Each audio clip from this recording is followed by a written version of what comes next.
ओम श्री परमात्मने नमः। ओम नमो भगवते वासुदेवाय। श्रीमद् भागवतम महापुराण तृतीय स्कंध अध्याय 28वां अष्टांग योग की विधि। कपिल भगवान कहते हैं कि माता जी, अब मैं तुम्हें सबीज ध्येय स्वरूप के आलंबन से युक्त योग का लक्षण बताता हूँ, जिसके द्वारा चित्त शुद्ध एवं प्रसन्न होकर परमात्मा के मार्ग में प्रवृत्त हो जाता है। यथाशक्ति शास्त्र विहित स्वधर्म का पालन करना और शास्त्र विरुद्ध आचरण का परित्याग करना, प्रारब्ध के अनुसार जो कुछ मिल जाए उसी में संतुष्ट रहना, आत्मज्ञानियों के चरणों की पूजा करना और विषय वासनाओं को बढ़ाने वाले कर्मों से दूर रहना, संसार बंधन से छुड़ाने वाले धर्मों में प्रेम करना, पवित्र और परिमित भोजन करना, निरंतर एकांत और निर्भय स्थान में रहना, मन वाणी और शरीर से किसी जीव को न सताना, सत्य बोलना, चोरी न करना, आवश्यकता से अधिक वस्तुओं का संग्रह न करना, ब्रह्मचर्य का पालन करना, तपस्या करना, धर्म पालन के लिए कष्ट सहना और बाहर भीतर से पवित्र रहना, शास्त्रों का अध्ययन करना, भगवान की पूजा करना, वाणी का संयम करना, उत्तम आसनों का अभ्यास करके स्थिरता पूर्वक बैठना, धीरे धीरे प्राणायाम के द्वारा श्वास को जीतना, इंद्रियों को मन के द्वारा विषयों से हटाकर अपने हृदय में लाना, मूलाधार आदि किसी एक केंद्र में मन के सहित प्राणों को स्थिर करना, निरंतर भगवान की लीलाओं का चिंतन और चित्त को समाहित करना, इनसे तथा व्रत दान आदि दूसरे साधनों से भी सावधानी के साथ प्राणों को जीतकर बुद्धि के द्वारा अपने कुमार्गगामी दुष्ट चित्त को धीरे धीरे एकाग्र करके परमात्मा के ध्यान में लगावें। पहले आसन को जीतें, फिर प्राणायाम के अभ्यास के लिए पवित्र देश में कुश मृग चर्मादि से युक्त आसन बिछावें। उस पर शरीर को सीधा और स्थिर रखते हुए सुखपूर्वक बैठकर अभ्यास करें। आरंभ में पूरक, कुंभक और रेचक क्रम से अथवा इसके विपरीत रेचक, कुंभक और पूरक करके प्राण के मार्ग का शोधन करें, जिससे चित्त स्थिर और निश्चल हो जाए। जिस प्रकार वायु और अग्नि से तपाया हुआ सोना अपने मल को त्याग देता है, उसी प्रकार जो योगी प्राण वायु को जीत लेता है, उसका मन बहुत शीघ्र शुद्ध हो जाता है। अतः योगी को उचित है कि प्राणायाम से वात पित्त जनित दोषों को, धारणा से पापों को, प्रत्याहार से विषयों के संबंध को और ध्यान से भगवत विमुख करने वाले राग द्वेष आदि दुर्गुणों को दूर करे। जब योग का अभ्यास करते करते चित्त निर्मल और एकाग्र हो जाए, तब नासिका के अग्रभाग में दृष्टि जमाकर इस प्रकार भगवान की मूर्ति का ध्यान करें। भगवान का मुख कमल आनंद से प्रफुल्ल है, नेत्र कमल कोश के समान रत्नारे हैं, शरीर नील कमल दल के समान श्याम है, हाथों में शंख चक्र और गदा धारण किए हैं, कमल की केसरी के समान पीला रेशमी वस्त्र लहरा रहा है, वक्ष स्थल में श्रीवत्स चिन्ह है और गले में कौस्तुभ मणि झिलमिला रही है। वनमाला चरणों तक लटकी हुई है, जिसके चारों ओर भौरे सुगंध से मतवाले होकर मधुर गुंजार कर रहे हैं। अंग प्रत्यंग में महामूल्य हार, कंकण, किरीट, भुजबंध और नूपुर आदि आभूषण विराजमान है। कमर में करधनी की लड़ियां उसकी शोभा बढ़ा रही हैं। भक्तों के हृदय कमल ही उनके आसन हैं। उनका दर्शनीय श्याम सुंदर स्वरूप अत्यंत शांत एवं मन और नयनों को आनंदित करने वाला है। उनकी अति सुंदर किशोर अवस्था है। वे भक्तों पर कृपा करने के लिए आतुर हो रहे हैं। बड़ी मनोहर झांकी है। भगवान सदा संपूर्ण लोकों से वंदित हैं। उनका पवित्र यश परम कीर्तनीय है और वे राजा बलि आदि परम यशस्वियों के भी यश को बढ़ाने वाले हैं। इस प्रकार श्री नारायण देव का संपूर्ण अंगों के सहित तब तक ध्यान करें जब तक चित्त वहां से हटे नहीं। भगवान की लीलाएं बड़ी दर्शनीय हैं, अतः अपनी रुचि के अनुसार खड़े हुए, चलते हुए, बैठे हुए, पौड़े हुए और अंतर्यामी स्वरूप में स्थित हुए उनके स्वरूप का विशुद्ध भाव युक्त चित्त से चिंतन करें। इस प्रकार योगी जब यह अच्छी तरह देख ले कि भगवत ग्रह में चित्त की स्थिति हो गई, तब वह उनके समस्त अंगों में लगे हुए चित्त को विशेष रूप से एक एक अंग में लगावे। भगवान के चरण कमलों का ध्यान करना चाहिए। वे वज्र, अंकुश, ध्वजा और कमल के मंगलमय चिन्हों से युक्त हैं तथा अपने उभरे हुए लाल लाल शोभामय नख चंद्र मंडल की चंद्रिका से ध्यान करने वालों के हृदय के अज्ञान रूप घोर अंधकार को दूर कर देते हैं। इन्हीं की धोवन से नदियों में श्रेष्ठ श्री गंगा जी प्रकट हुई थीं, जिनके पवित्र जल को मस्तक पर धारण करने के कारण स्वयं मंगल रूप श्री महादेव जी और भी अधिक मंगलमय हो गए। ये अपना ध्यान करने वालों के पाप रूप पर्वतों पर छोड़े हुए इंद्र के वज्र के समान हैं। भगवान के इन चरण कमलों का चिरकाल तक चिंतन करें। भव भय हारी अजन्मा श्री हरि की दोनों पिंडलियों और घुटनों का ध्यान करें, जिनको विश्व विधाता ब्रह्मा जी की माता सुर वंदिता कमल लोचना लक्ष्मी जी अपनी जांघों पर रखकर अपने कांतिमान कर किस लयों की कांति से लाड़ लड़ाती रहती हैं। भगवान की जांघों का ध्यान करें, जो अलसी के फूल के समान नीलवर्ण और बल की निधि हैं तथा गरुड़ जी की पीठ पर शोभायमान है। भगवान के नितंब का ध्यान करें, जो एड़ी तक लटके हुए पीतांबर से ढका हुआ है और उस पीतांबर के ऊपर पहनी हुई स्वर्णमयी करधनी की लड़ियों को आलिंगन कर रहा है। संपूर्ण लोकों के आश्रय स्थान भगवान के उदर देश में स्थित नाभि सरोवर का ध्यान करें। इसी में से ब्रह्मा जी का आधारभूत सर्वलोकमय कमल प्रकट हुआ है।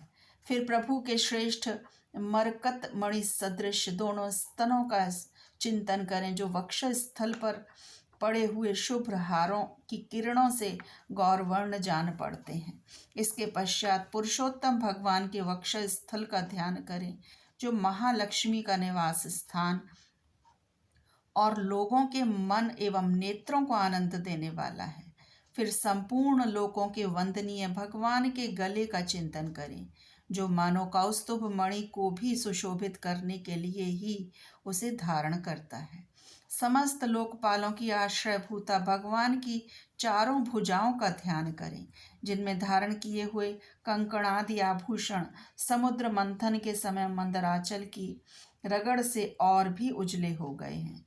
इसी प्रकार जिसके तेज को सहन नहीं किया जा सकता, उस सहस्त्र धारों वाले सुदर्शन चक्र का तथा उनके कर कमल में राजहंस के समान विराजमान शंख का चिंतन करें। फिर विपक्षी वीरों के रुधिर से सनी हुई प्रभु की प्यारी कौमोद की गदा का, भौरों के शब्द से गुंजायमान वनमाला का और उनके कंठ में सुशोभित संपूर्ण जीवों के निर्मल तत्व स्वरूप कौस्तुभ मणि का ध्यान करें। भक्तों पर कृपा करने के लिए ही यहाँ साकार रूप धारण करने वाले श्री हरि के मुख कमल का ध्यान करें, जो सुघड़ नासिका से सुशोभित है और झिलमिलाते हुए मकराकृत कुंडलों के हिलने से अतिशय प्रकाशमान स्वच्छ कपोलों के कारण बड़ा ही मनोहर जान पड़ता है। काली काली घुंघराली अलकावली से मंडित भगवान का मुखमंडल अपनी छवि के द्वारा भ्रमरों से सेवित कमल कोश का भी तिरस्कार कर रहा है और उसके कमल सदृश विशाल एवं चंचल नेत्र उस कमल कोश पर उछलते हुए मछलियों के जोड़े की शोभा को मात कर रहे हैं। उन्नत भ्रूलताओं से सुशोभित भगवान के ऐसे मनोहर मुखारविंद की मन में धारणा करके आलस्य रहित हो उसी का ध्यान करें।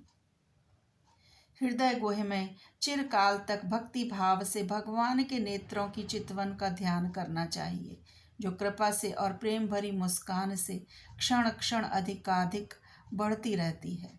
विपुल प्रसाद की वर्षा करती रहती है और भक्त जनों के अत्यंत घोर तीनों तापों को शांत करने के लिए ही प्रकट हुई है। श्री हरि का हास्य प्रणत जनों के तीव्र से तीव्र शोक के अश्रु सागर को सुखा देता है और अत्यंत उदार है। मुनियों के हित के लिए कामदेव को मोहित करने के लिए ही अपनी माया से श्री हरि ने अपने भ्रूमंडल को बनाया है। उनका ध्यान करना चाहिए, अत्यंत प्रेमार्थ भाव से करना चाहिए। अपने हृदय में विराजमान श्री हरि के खिलखिला कर हंसने का ध्यान करें, जो वस्तुतः ध्यान के ही योग्य है तथा जिसमें ऊपर और नीचे के दोनों होठों की अत्यधिक अरुण कांति के कारण उनके कुंदकली के समान शुभ्र छोटे छोटे दांतों पर लालिमा सी प्रतीत होने लगी है।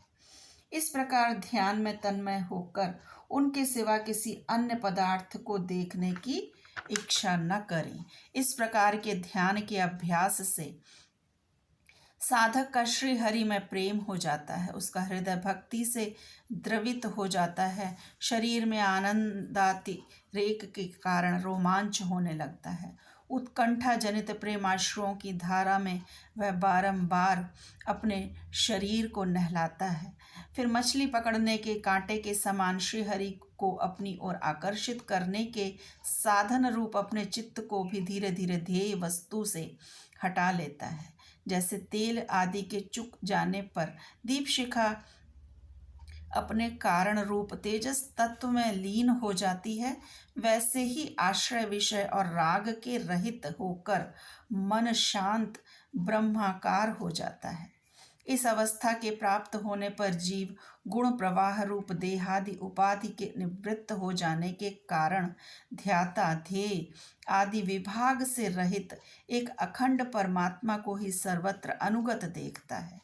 योगाभ्यास से प्राप्त हुई चित्त की इस अविद्या रहित लय रूप निवृत्ति से अपनी सुख दुख रहित ब्रह्म रूप महिमा में स्थित होकर परमात्म तत्व का साक्षात्कार कर लेने पर वह योगी जिस सुख दुख के भोक्तृत्व को पहले अज्ञानवश अपने स्वरूप में देखता था, उसे अब अविद्याकृत अहंकार में ही देखता है।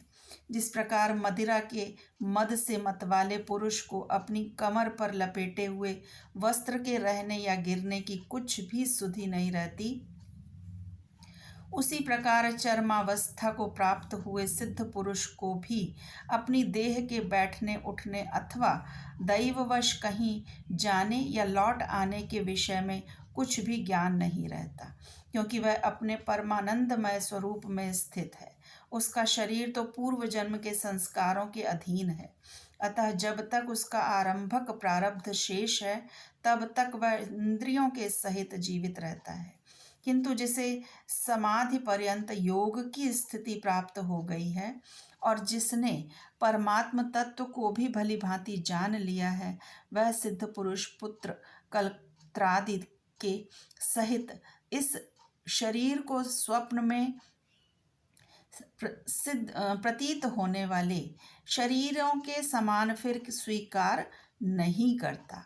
फिर उसमें अहंता ममता नहीं रहती। जिस प्रकार अत्यंत स्नेह के कारण पुत्र और धनादि में भी साधारण जीवों की आत्मबुद्धि रहती है, किंतु थोड़ा सा विचार करने से ही वे उनसे स्पष्टतया अलग दिखाई देते हैं, उसी प्रकार जिन्हें यह अपना आत्मा मान बैठा है, उन देहादि से भी उनका साक्षी पुरुष पृथक ही है। जिस प्रकार जलती हुई लकड़ी से, चिंगारी से, स्वयं अग्नि से ही प्रकट हुए धुएं से तथा अग्नि रूप मानी जाने वाली उस जलती हुई लकड़ी से भी अग्नि वास्तव में पृथक ही है, उसी प्रकार भूत इंद्रिय और अंतःकरण से उनका साक्षी आत्मा अलग है तथा जीव कहलाने वाले उस आत्मा से भी ब्रह्म भिन्न है और प्रकृति से उसके संचालक पुरुषोत्तम भिन्न है।